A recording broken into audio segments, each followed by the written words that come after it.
Halo teman-teman, perkenalkan nama saya Vindi Dasleti dengan NIM 19187. Saya adalah mahasiswa aktif dari bidang minat gizi semester 6 Fakultas Kesehatan Masyarakat Universitas Samratulangi Manado. Nah, teman-teman, di sini aku mendapat tugas dari mata kuliah Ketahanan dan Keamanan Pangan untuk menjelaskan terkait salah satu masalah keracunan yang terjadi akibat adanya kontaminasi bakteri ataupun patogen penyebab penyakit lainnya di dalam makanan yang dikonsumsi. Nah, pasti teman-teman penasaran kan? Yuk ikuti video ini sampai akhir karena aku akan menjelaskan secara detail bagaimana itu keracunan, tanda-tanda gejala keracunan, serta tips and trik untuk mencegah terjadinya keracunan. Yuk ikutin video ini. Berbicara tentang keracunan makanan, pasti di sini teman-teman sudah tidak asing lagi mendengar kata keracunan makanan, ataupun dari antara teman-teman ini pasti ada yang pernah mengalami keracunan makanan. Tapi sebenarnya apa sih itu keracunan makanan? Jadi keracunan makanan ini merupakan suatu penyakit yang disebabkan oleh adanya kontaminasi oleh berbagai patogen penyebab penyakit di dalam makanan yang kita konsumsi. Patogennya itu bisa seperti bakteri, virus, parasit, dan lain sebagainya yang bisa menular melalui makanan ataupun air yang kita konsumsi. Lalu siapa saja yang mudah atau rentan untuk terkena penyakit keracunan makanan? Jadi menurut data yang ada, seluruh golongan usia itu memiliki potensi yang sama terkena keracunan makanan. Namun biasanya golongan-golongan yang menjadi fokus ataupun yang lebih rentan itu biasanya ibu hamil ataupun ibu menyusui, anak-anak, orang lanjut usia atau lansia, serta orang-orang yang memiliki riwayat penyakit kronis ataupun mengidap penyakit-penyakit kronis. Selanjutnya, apa saja sih penyebab seseorang itu bisa mengalami keracunan makanan?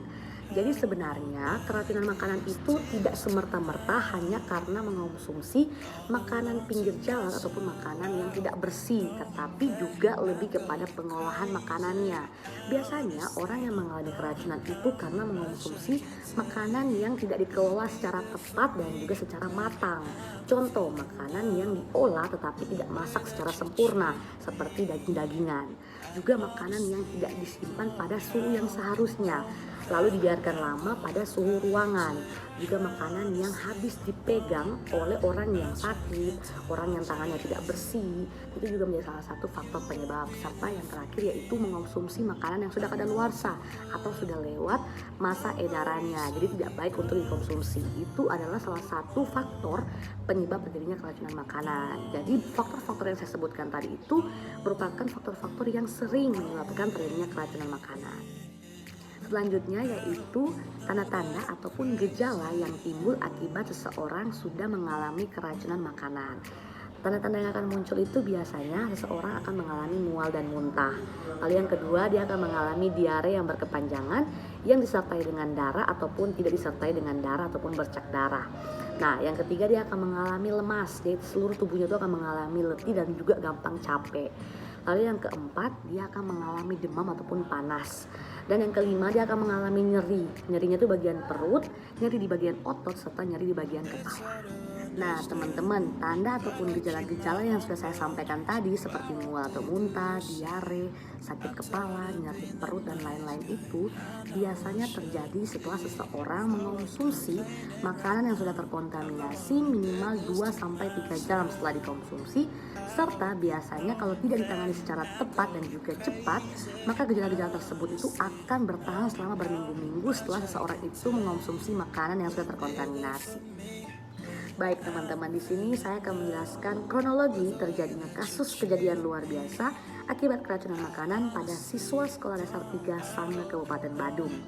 Cerita ini bermula dari tanggal 9 Mei tahun 2011, di mana bagian surveillance epidemiologi Dinas Kesehatan Kabupaten Badung menerima laporan dari Puskesmas Abian Semal 1 bahwa telah terjadi kasus kejadian luar biasa akibat keracunan makanan pada beberapa siswa di Sekolah Dasar 3 Sange yang ditandai dengan gejala mual, muntah, pusing, dan juga diare yang dialami setelah mereka mengonsumsi makanan yang dibeli di kantin sekolah. Nah, jadi teman-teman, masa inkubasi akibat keracunan makanan pada siswa Sekolah Dasar 3 Sange berlangsung sangat singkat dan juga cepat, di mana siswa mulai membeli dan mengonsumsi makanan yang dibeli pada kantin sekolah pada pukul 7 WITA atau jam 7 pagi. Nah, selanjutnya mereka mulai merasakan keluhan-keluhan ataupun merasakan sakit perut, mual dan muntah, diare serta sakit kepala itu sekitar pukul 9 WITA atau jam 9 pagi, yang artinya hanya berselang 2 jam setelah mereka mengonsumsi makanan yang mereka beli di kantin sekolah. Berdasarkan masa inkubasi yang singkat yakni hanya 2-6 jam, maka bakteri yang paling memungkinkan ataupun yang dicurigai sebagai penyebab keracunan adalah bakteri Bacillus cereus atau bakteri Staphylococcus aureus. Sedangkan berdasarkan gejala klinisnya, bakteri yang kemungkinan besar menyebabkan keracunan itu lebih condong kepada bakteri Staphylococcus aureus. Berikut teman-teman dapat lihat pada tabel distribusi gejala kejadian luar biasa keracunan makanan di Sekolah Dasar 3 Sange pada tanggal 9 Mei tahun 2011. Pada tabel ini dapat dilihat bahwa gejala klinis yang paling dominan dirasakan oleh hampir seluruh penderita KLB keracunan makanan ialah rasa mual, yaitu di urutan pertama dengan jumlah kasus 29 dan persentase 87,9%. Lalu di urutan kedua disusul oleh rasa muntah yang dialami oleh penderita dengan jumlah kasus 22 dan persentase 66,7%. Lalu di urutan ketiga ada sakit perut yang dialami oleh penderita sebanyak 14 kasus dengan persentase 42,4%. Lalu disusul dengan rasa sakit kepala yang dialami oleh penderita dengan jumlah kasus 15 dan persentase 45,5%. Lalu yang kelima ada juga rasa diare yang dialami oleh penderita dengan jumlah kasus 9 dan persentase 27,3%. Lalu yang terakhir ada rasa demam yang dialami oleh penderita dengan jumlah kasus 15 dan persentase 45,5%. Selanjutnya yaitu identifikasi faktor risiko kejadian luar biasa keracunan makanan di Sekolah Dasar 3 Sange Kabupaten Badung. Jadi, berdasarkan hasil uji bivariat diketahui bahwa hampir semua jenis makanan berpengaruh terhadap terjadinya kejadian luar biasa keracunan makanan di Sekolah Dasar 3 Sange Kabupaten Badung. Dalam uji bivariat ini diketahui bahwa sumber penularan utama keracunan makanan pada siswa Sekolah Dasar 3 Sange Kabupaten Badung ialah melalui nasi kuning, di mana nasi kuning ini merupakan faktor risiko penyebab utama terjadinya kejadian luar biasa keracunan makanan pada siswa di SD 3 Sange Kabupaten Badung. Di mana kemungkinan yang dialami yaitu telah terjadi kontaminasi silang atau cross contamination antara makanan yang sudah matang yakni nasi kuning yang bersentuhan langsung dengan bahan mentah ataupun peralatan-peralatan yang telah terkontaminasi oleh bakteri penyebab penyakit. Setelah teman-teman melihat mengenai kasus kejadian luar biasa keracunan makanan pada siswa Sekolah Dasar 3 Sange Kabupaten Badung, selanjutnya saya akan memberikan tips and trik bagaimana caranya untuk terhindar dari keracunan makanan. Yuk simak tipsnya.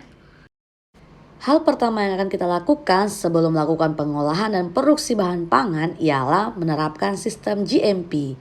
Apa itu GMP? GMP atau Good Manufacturing Practice adalah suatu pedoman atau cara memproduksi pangan yang baik dan benar dengan tujuan agar produsen mampu menghasilkan sebuah produk yang bermutu sesuai dengan tuntutan ataupun permintaan dari konsumen, yang berarti produk tersebut harus terjamin mutu dan juga aman untuk dikonsumsi. Selanjutnya yaitu kegunaan GMP. Apa saja sih kegunaan GMP atau Good Manufacturing Practice?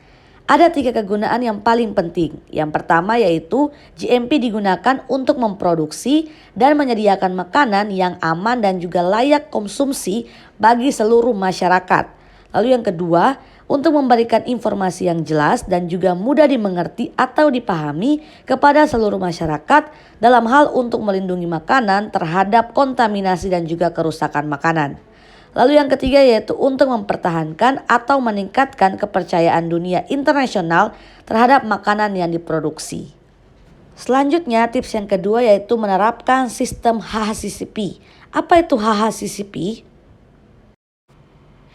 HACCP atau kepanjangannya yaitu Hazard Analyze and Critical Control Points merupakan suatu sistem manajemen, pengawasan dan pengendalian pangan secara preventif atau yang bersifat pencegahan secara ilmiah, rasional dan sistematis dengan tujuan untuk mengidentifikasi, memonitoring dan mengendalikan bahaya atau hazard mulai dari bahan baku selama proses produksi atau pengolahan, manufacturing, penanganan dan penggunaan bahan pangan untuk menjamin bahwa bahan pangan aman untuk dikonsumsi oleh seluruh masyarakat. Nah teman-teman, mungkin itu saja dulu 2 tips yang bisa saya berikan berkaitan dengan pencegahan dari keracunan makanan dengan menggunakan 2 sistem. Yang pertama sistem GMP dan yang kedua sistem HACCP. Akhir kata saya mengucapkan banyak terima kasih kepada teman-teman yang sudah menonton video saya dari awal hingga akhir. Semoga video saya ini bisa bermanfaat dan menambah pengetahuan dari teman-teman semua. Saya mohon maaf jika ada salah-salah kata ataupun perkataan di dalam video ini. Dan salam sehat semua guys. See you. Bye-bye.